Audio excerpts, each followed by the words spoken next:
Tu as besoin d'une nouvelle expérience avec la parole de Dieu. C'est la parole qui va consolider ta vie et ta stabilité. L'obéissance à la parole de Dieu n'est pas une contrainte ou un fardeau. L'obéissance au principe de Dieu et à sa parole est un privilège. C'est une grâce, une faveur pour te donner une meilleure qualité de vie. Une meilleure qualité de vie. Obéir à Dieu n'est pas une punition. Obéir à Dieu n'est pas une privation exagérée pour t'empêcher de bien vivre, pour enlever la joie dans ta vie ou pour diminuer ton bien-être. Jamais! C'est Dieu qui a les secrets de la vie. C'est lui qui a la science du bonheur et du bien-être. Et chacun de ses commandements est à ton avantage. Chacune de ses paroles, c'est pour ton bien-être. Ce n'est pas parce que tu ne comprends pas les commandements de Dieu que ce commandement ne peut pas t'aider. Ce n'est pas parce que tu ne comprends pas pourquoi il faut pardonner.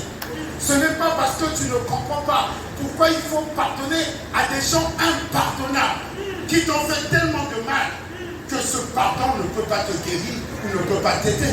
Ce n'est pas parce que tu ne comprends pas pourquoi il faut prier chaque jour que la prière n'est pas efficace et puissante pour te libérer, te faire du bien.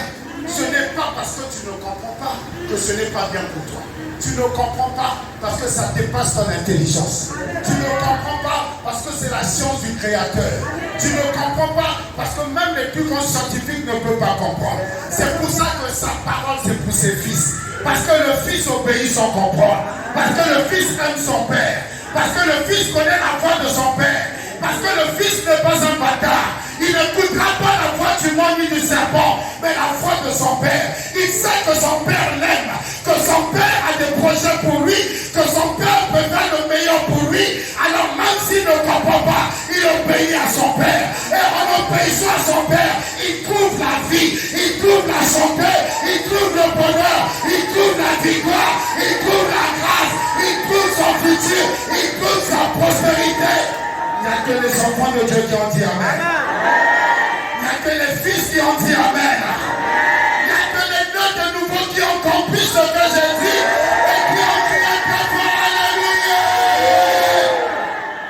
La première épître de Jean dit ces commandements ne sont pas difficiles pour nous parce que nous avons l'amour dans nos vies. Lorsque tu aimes, obéir n'est pas difficile. Obéir est un plaisir. Lorsque tu aimes, obéir n'est pas un fardeau, mais obéir est un devoir. Alors tu as besoin de Christ dans ta vie. Tu n'as pas besoin d'une église, ni d'un credo, ni d'une religion, ni d'un prophète, mais tu as besoin de le connaître. Et tu as besoin de mettre sa parole en pratique. Et tu vas expérimenter le Dieu vivant. Le Dieu qui est invisible va devenir visible dans ta vie par ton obéissance. Le Dieu qui est au ciel va devenir intime dans ta vie par ton obéissance. Le Dieu qu'on ne voit pas va devenir opérationnel dans ta vie par ton obéissance. Je prophétise une nouvelle saison spirituelle dans ta vie.